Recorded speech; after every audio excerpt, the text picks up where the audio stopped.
Action. Hi, everybody. Podcast number 22. Today we have the amazing Pat Garvey with us.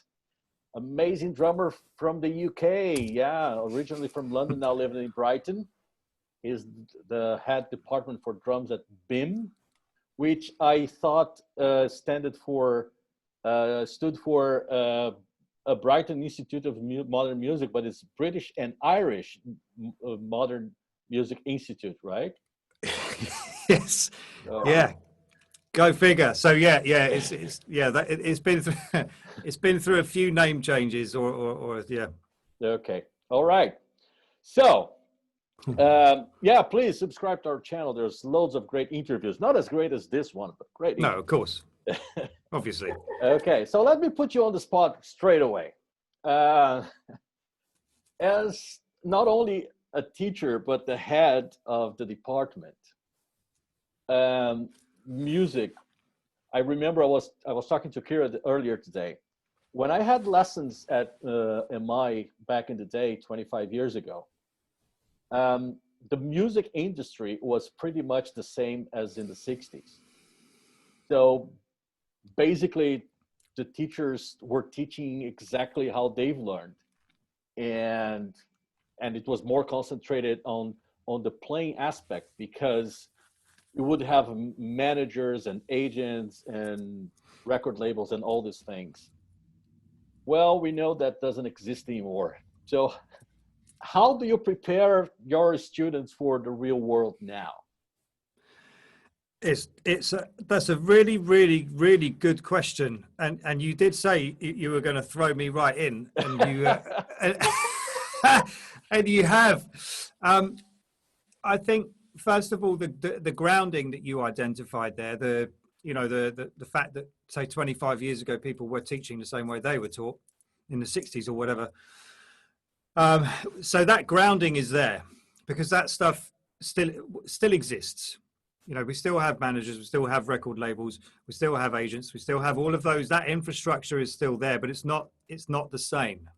So of course, I mean, one of the most important things for students, I think, to understand is that it's a business you're getting into first and foremost, irrespective of your passion and love for the instrument.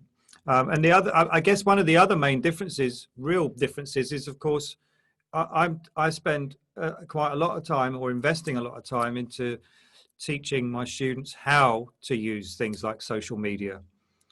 You know, perhaps not what to do or what not to do, because it's all up to, it's a very personal thing. But I think certainly having your message and understanding that it's a public forum, I think is a really important thing.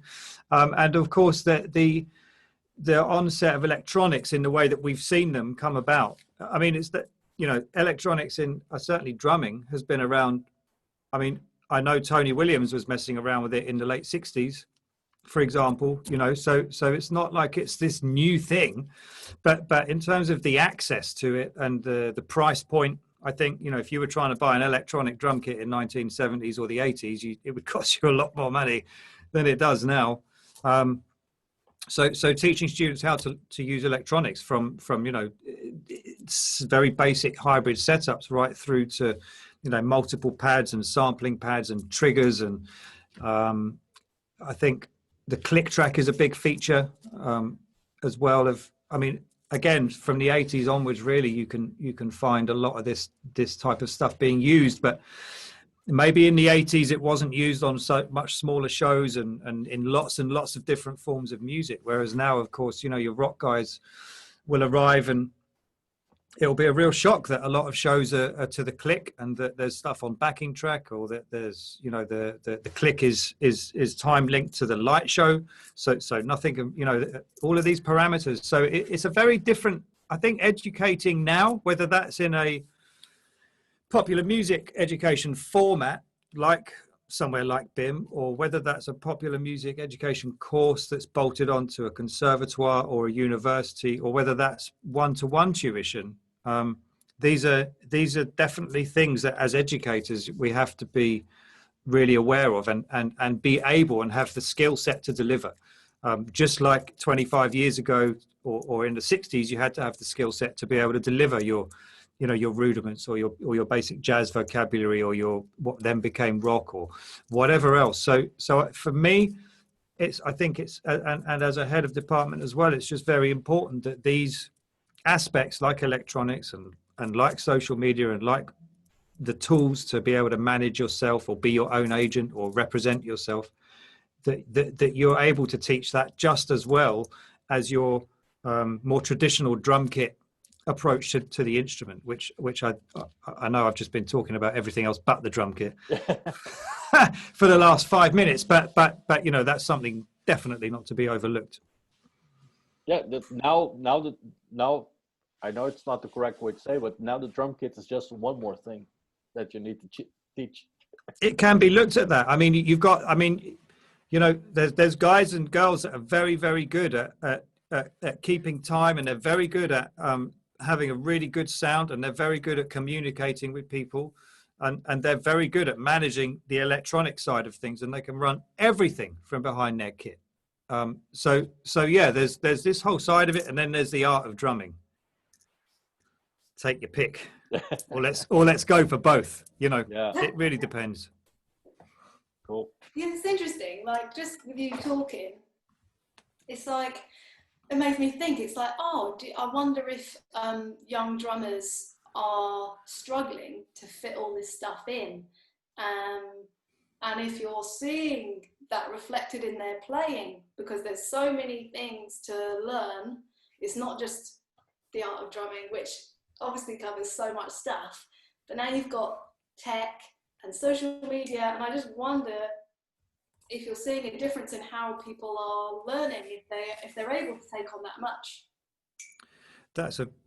I think that's a really interesting conversation point, actually. That yeah, I do, as I expect all of us do. I mean, and it doesn't really matter where I am either. I could be, you know, you could be talking to a drummer before a show in Germany, or like Felipe and I at the UK drum show a couple of years ago, just talking to drummers after a panel thing or whatever, and they do, you know, whether I meet them at BIM or whether I meet them doing something else, like they ask a question on a stream or something like that, or they're a private student, I do notice that students do struggle in their capacity of how to deal with all this at one time, because the impression, certainly through social media, is very much that everyone just knows how to do everything, and they know how to do it yesterday, and that's that. And of course, that's not the reality,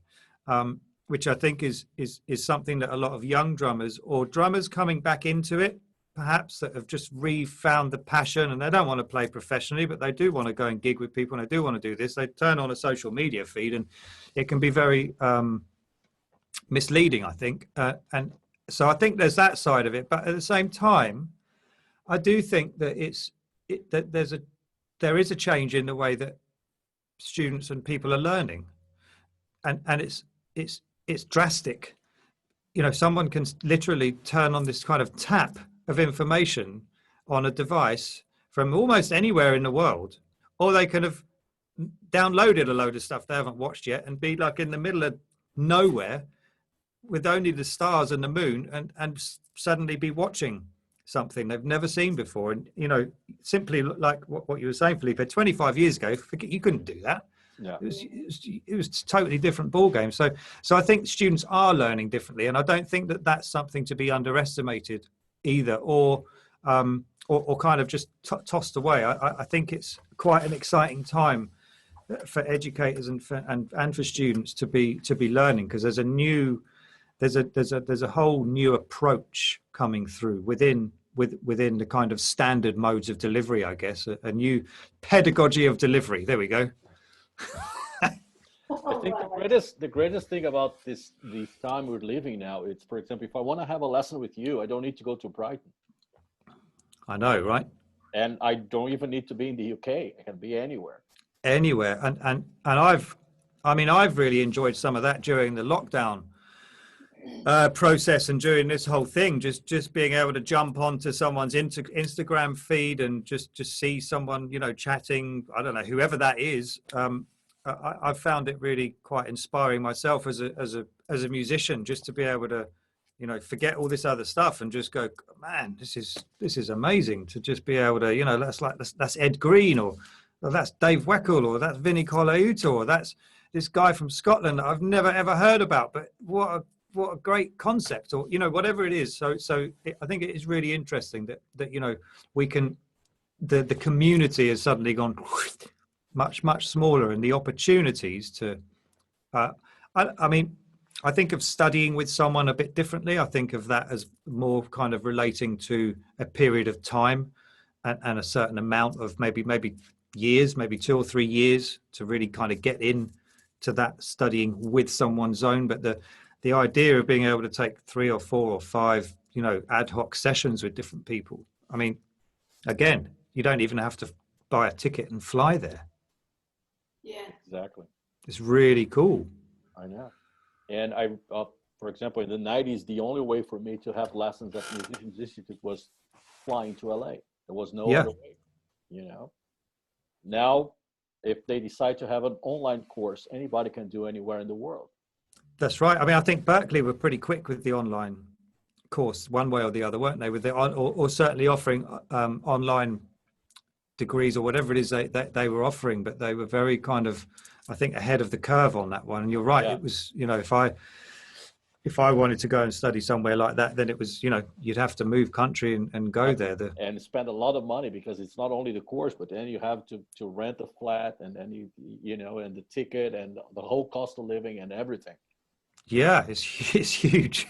I know. I mean, it's massive. It took me 4 years to get to save the money to pay for the tuition and to live a whole year in LA, not working or anything.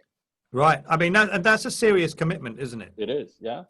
If you're going to do that, you're going to walk away as you did. We're going to walk away with every single penny. There's no other choice. No, man. And is that something that you?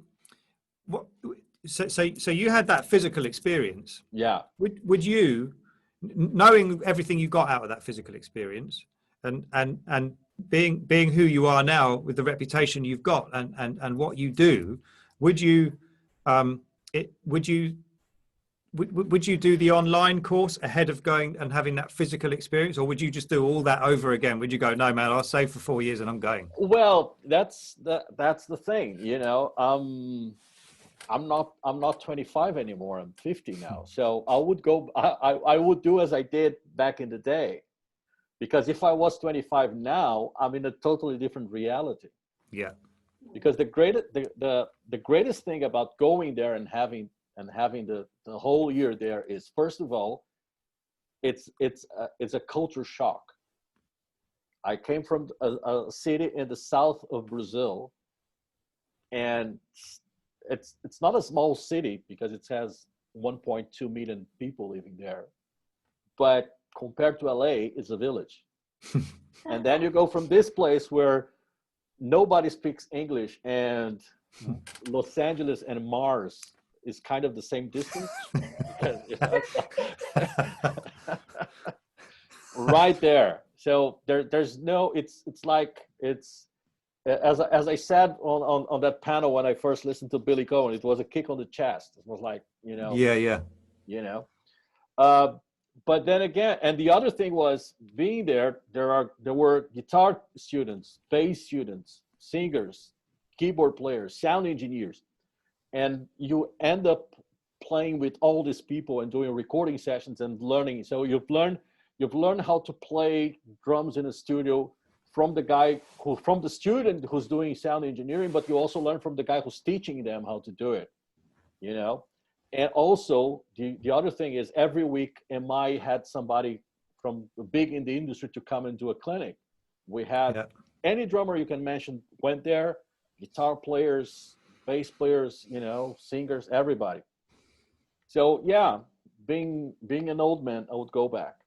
But I think that's one of the things that comes up in certainly conversations I've had about on online study and online courses, is that part of what students sign up for, whether that's 25 years ago or now, is the experience. Is online, you don't get to go to the bar. all night, and you don't get to build, you know, relationships with people. You can't just go to the gigs, or, you know, you can't lose your keys and spend, you know, sleep at your mate's house and then realize they're a great bass player and then get this amazing band together. You know, you can't do all of that stuff. It's a very different format. There's one thing that for me at least is very important, is smells. And I remember the first time I went to New York City, and in every corner there was a hot dog stand where the people were frying onions.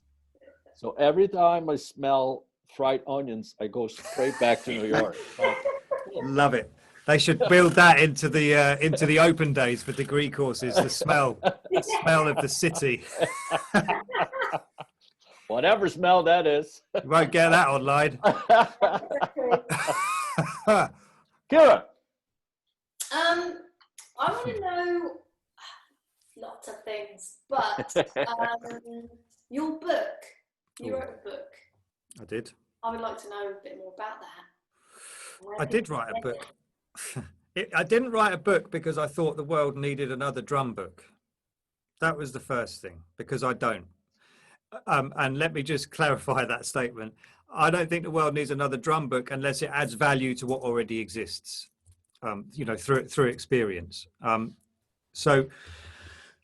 In 2007, I started writing my own album. I'd just come out of a band I'd been in for a long time, and a publishing deal and stuff like this. And I'd lost a sense for creativity and my own way with the instrument. That was why I've always played drums, is because I love playing the drums. So I started writing an album, and I then recorded the album about 3 years later. And it was, the idea was just it was just me. So I played everything on it, not because I'm clever, but just because I've always enjoyed playing other instruments. So I wrote and I produced and I mixed and I mastered and all of this stuff. And I put the record out myself, partly because I wanted to see, okay, well, what can I do with what I've got?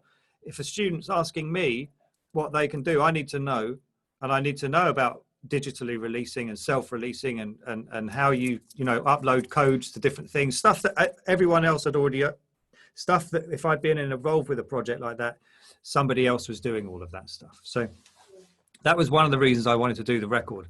And I released it, and it actually went, much to my surprise, it went really quite well, and people were into it. There was no real vocals on it, and over time I would get students, you know, they would come to BIM and they would go, I came here because I bought your record and I really loved it, and I want to know, can you show me how he played this song? Or private students would come in with a tune and go, what's this fill here? Or what's this idea you're using? Or I would get emails from someone in Argentina saying, you know, what are you doing? How do you do this? Not like, you know, thousands and thousands, but enough to think, okay, this might be quite cool if I just turned it into a play-along book.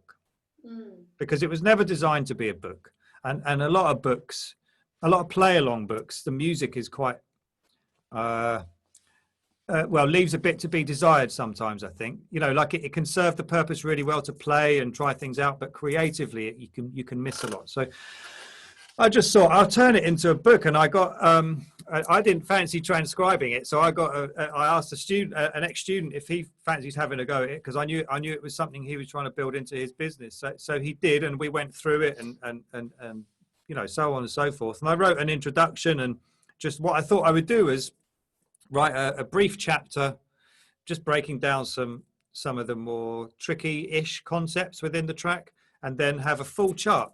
And this was based on a book I got into when I was about 16 or 17 by Dave Weckl, called Contemporary Drummer +1, which just roasted my ass for about 5 years after that, and still something I come back to. But I love the way it was written. I love the way it was a chapter, just expanding on some of the concepts, and you just straight into this chart and, you know, learning how to read and listening to this music. So that was why I thought I would do the book, and I did that, and it went quite well. I mean, people were kind of into the idea of it. It was more kind of progressive, I guess, without being proggy, or without being prog, if you know what I mean. And then 2 years ago, we did an ebook version of it, so that it's all just kind of digitized, and you can buy it by chapter from my website and all of that kind of stuff without having to buy the whole book. So that was the idea behind the book, was actually really just inspired by people asking me what I was playing, or could we learn this track, or have you got the track without drums, or, you know, this, that, and the other one. So I hope that answers your question. Yeah. Are you going to do any more? Well, funny you say that. Not like a drum book, no. But I have been for the last 4 years trying to finish a second album, which is a completely different thing. It's a drummy album more than the last one. It wasn't supposed to be a drum record. It was just music. But this one is music, but it's really quite drummy, and there's been periods where I've been able to work on my playing to get it up to the standard it needs to be, and then, you know, something's happened, like I had a baby. I didn't have a baby, but you know what I mean. So you get the picture, yeah. Birds and the bees. so you know, things like that. Just, you know, they're not an inconvenience, because I don't mean it like that, but, you know, you need to be able to focus on this stuff. So actually, since the lockdown, I've been able to kind of build my kit back up and just kind of start getting back into a bit of that practice headspace with, just for those tunes, just to keep my kind of, it's musical food for me. So yes, and this time I'm transcribing it as I go. Okay. Oh. Because I'm gonna. Is it going to be a book as well? Yeah, I think I'll put it. I think I'll digitize it and put it out as another play along book. Because again, it's not started life as a play along book, and this time they're very, very different. It's a very, very different music. Are you playing everything again? Very drummy, yeah. Apart from this time, I'm going to get. I did last time, but this time I'm going to do it in a slightly different way. But I'm going to get some friends of mine to play some, you know, solos or some bass here and there, or some bits and bobs, just to kind of bring a few more people into that process and enjoy it really creatively. Cool. Nice. And do you have the feeling that there are too many drum books in the world at the moment? No, I need to talk about that now I've said it. I don't get. Yes, actually, I don't want to put you in the spot. I just wanted to know, because I think there are. I think there are, in so much as anybody can publish a book and call it a drum book, and for somebody who doesn't necessarily know, might see that or a clip of it on YouTube and go, oh, that's cool, I'm going to check out what this person's doing. And then what you invariably find is they get, you know, 5 years down the line and realize they should never have listened to what that person said, and they didn't have any experience, and this was like a third-year degree dissertation project or something. You know, it doesn't come from a place of serious experience or serious passion and experience within education of music and the mentoring and the, you know, all the stuff we talked about earlier on with the developing different tools and understanding different elements of the landscape now. So on one hand, yes, I think there are too many of drum books in that context, but I always think there's room for something that's written from a place of passion, experience and dedication. Even if the subject has been approached before. Yes. Now that then changes, that then shifts the goalposts again. So if the subject has been approached before, then I think that's very difficult. And on drums, of course, lots of subjects have been approached before. For me, that then starts to come down to the kind of creative side of it, or the fact that the drums is a very young instrument in the general scheme of things. It's less, you know, we're in 2020. It's less than 100 years old in terms of the traditional drum kit. If you think about what Gene Krupa was up to, you know, in the late 20s, early 30s with Slingerland and Zildjian, and, you know, suddenly a tom-tom was tunable and a ride cymbal was a ride cymbal, and all of these kind of things. So if it's been covered before, no. But then I think one of the beauties of that is that quite often I've spoken to students, say, let's say somebody who comes for private lessons, and then we get onto a chat about a drum book that somebody's got, and then I'll say something. Okay, what you need to do is check out Master Studies by Joe Morello, because that's where this stuff is. And then they'll come back 2 weeks later and go, whoa, So quite often it's cool because it will lead someone back to the source.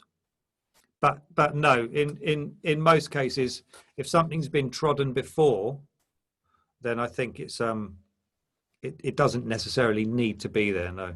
Mm-hmm. But we're in a different time, aren't we? Where, you know, people find information in different ways. Yeah. And one rudiment, I don't know, let's say rudiments, you know, Buddy Rich's rudiment book is very, very different. Or, you know, the rudimental studies thing is very, very different to Klaus Hessler's approach on it, which is very different to the Jeff Queen book. You know, so it's there's a certain amount of contrast in that, I think, that can't really be ignored either. Okay. Cool. I was going to ask you about gigging pre-COVID and what you were up to, and also what your plans are for when, hopefully, things get back. How much you're planning on gigging, and if you're going to gig your new album. Right. I'm trying to remember all your questions. So if I suddenly stare blankly at the screen, it's because I've forgotten one element of that. Let's start in sections. Gigging before the pandemic. What were you up to? So before the pandemic hit, I was about to go. You know, I was teaching and doing that stuff, but I was about to go on a short tour as well in March. I had various shows in throughout the year with people that I play with. A guitarist friend of mine that I work with quite a lot, Danny Giles. We were due to do, I think, 2 fairly short European tours, one 10-day tour, one kind of 14-15-day stint. There was gigs kind of in the, you know, I play with a few other people throughout the year, David Cross doing the kind of King Crimson repertoire, and a few other bits and bobs. And probably 20 or 25, you know, little local gigs, bread and butter, pocket money gigs, just for playing with mates, musician friends that I've been playing with for like 20 years. And boom, gone. Yeah. So some of that stuff will come back. You know, the tours will be rescheduled, but no one's really booking that I've spoken to is looking to be booking anything, taking a risk on booking anything like that kind of thing until 2022. Now, do I want to be gigging a lot? Was that another one of the questions? Now you've got me thinking about other things. But no, I was just wondering whether you hope to gig because you said you're doing an album. Yeah. Would you like to? Is that something you would like to gig? You know, just considering it's back to normal at some point.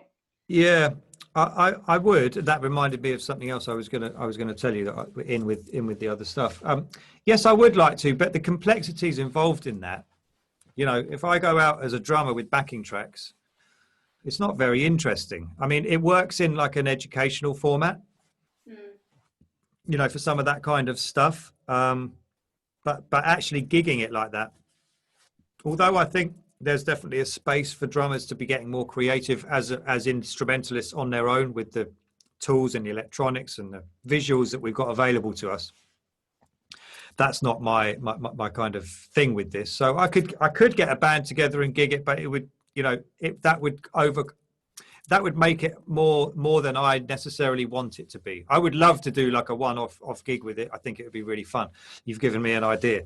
Maybe that's something I should work towards. But I'm working on a really exciting project with a friend of mine, a guitarist as well, much more of a progressive thing, which is a lot of fun. And I've been getting my drum sound back together in my studio here with reassessing mics and trying different kind of ideas and things out to get much more back into the remote recording side of things as well, which I used to do quite a lot of. And then, you know, things chop and change. So yeah, I hope to be able to gig it one way or the other, but I think there's much more chance it will become more of an educational tool for me to use creatively in that context.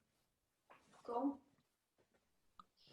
All right. So unfortunately, we're getting at the end of our time here. So Kira, Already. Already, yeah, I know, it's so good. Kira, you have the usual last question. I do. No pressure, but I feel like this is going to be you're going to provide us with a good answer. I'm sure he will. Soon find out. What do you think is missing from drum education today? There's a question. What I think is missing from drum education today, honesty. I think a lot of honesty is missing from drum education today, in terms of people's approach. And I don't mean whether people should be teaching or not. I just mean that there's a lot of it's lacking a bit of integrity here and there. That's one thing. And I think another thing is honestly the specialist expertise in areas like electronics, and in areas like really just understanding and using social media in the right way as a either somebody who wants to be professional or somebody who's using it just for a passion, or for something just on, you know, as just to communicate, you know, ideas, or but approaching it honestly. So that's my feeling of what's missing in drum education, and really broadly speaking around those two areas. One are just a bit of honesty here and there, and two, as controversial as that might sound, and two, just that specialist expertise in what students really need to know if they're going to go in and compete. Just to go back to what you said to begin with, Felipe, you know, like 25 years ago, if you went to an audition, you'd take your best set of hats and you'd have a good snare drum, and certainly you wouldn't go there without a versatile ride cymbal. Well, now you need that, yeah, but you also need to rock up with an SPDSX, and you need to know how to use the thing, you know, and you need to be kind of ready, and you need to know that if someone's manager's there, they've already checked your social media feeds out. They know who you're talking to, what kind of language you use online, what your vibe is, you know. So that's where I think another area of it is just missing, and it's there with a lot of people, but I just think generally that's one of the things I see a massive kind of gaping hole within. Yeah, in the case of they already know you. There's a very big Brazilian guitarist, a heavy metal guitarist called Kiko Loureiro.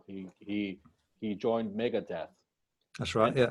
And he said that when he first met the band, they already knew he could play the guitar. They wanted to meet the guy. Yeah. You know? Yeah. Because they checked all his videos, like clinics and gigs and everything on YouTube. So they knew, yeah, this is the guitarist we want. But is he the person? Is he the person we want? I mean, that's something else, you know, that's something I think you get with professional experience. It doesn't matter where you work, but you know that, you know, it's certainly something like music and certainly something like drums. You're really, when it comes down to it, depending on the gig, but generally speaking, you know, you've got to be competent. You've got to be able to deliver. You've got to be able to do your job. But then you've got another 80% of getting on with people and hanging out in lounges and airports and, you know, exactly. Situations that are like pressure cookers sometimes as well, you know, and just being able to hang out and hang loose is, you know, it's a really important, people skills I think are a very important thing to be working with students on. Be able not to upset too much the boss. Yeah, just don't upset the boss at all, and just always remember, you know, unless you're in that band and you've got that 25% or whatever cut, then you're playing for the artist. Yeah. Exactly. Yeah. Big time. Cool. Well, unfortunately, this is all the time we have. Thank you, man. We could do another hour here for sure. Thank you. Well, anytime you want to, I'd love to. This has been a lot of fun. Great. And I think it's a really cool thing you guys are doing as well. You might regret that offer.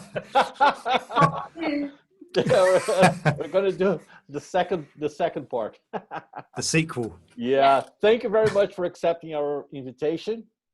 It was thank you very much for having me, and thank you very much for asking me more to And the point. because I had a great time as I did 2 years ago in Manchester.